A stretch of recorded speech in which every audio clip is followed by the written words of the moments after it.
I've lived in this house for 3 years. It's not big, not fancy, but it's mine. For the most part, nothing about it has ever felt unusual, until last week. I was doing laundry in the basement when I noticed something strange. Behind an old wooden shelf, shoved against the wall, there was a door. The paint around it was the same as the wall, which is probably why I'd never noticed it before. But here's the thing. When I bought the house, the real estate agent gave me the floor plans. There was never supposed to be a second door down here. At first, I thought it was just a sealed-off storage closet. Curiosity got the better of me. I dragged the heavy shelf aside, grabbed the old brass handle, and pulled. The door groaned open, and a wave of cold, damp air rolled out. Inside was a staircase, leading straight down into blackness. No light switch, no sound, just a heavy silence.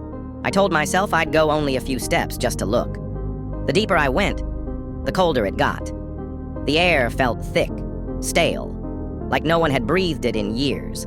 My phone's flashlight cut through just enough of the dark to show the walls, covered in scratches. Long, deep grooves carved into the wood, jagged and frantic, as if someone had been clawing at it.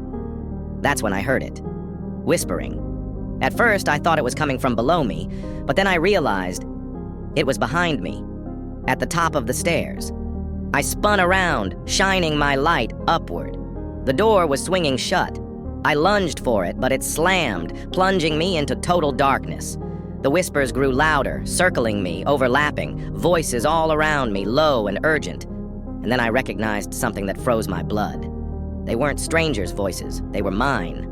Dozens of versions of my own voice, whispering my name. I shoved against the door with everything I had. It wouldn't budge at first, like something was holding it shut. Finally, it gave way, and I stumbled back into the laundry room, gasping. I shoved the shelf in front of it and swore never to touch that door again. For a few days, everything was quiet. I tried to convince myself it was just my imagination, or maybe the house settling, or echoes in the pipes. But tonight, while I was upstairs, I heard it. Knocking. Slow. Deliberate. Coming from the other side of that basement door. I crept downstairs. My stomach dropped. The shelf I'd pushed in front of it was already moved. The basement door stood wide open, and at the bottom of the stairs, in the pitch black, I saw a shape crawling up toward me.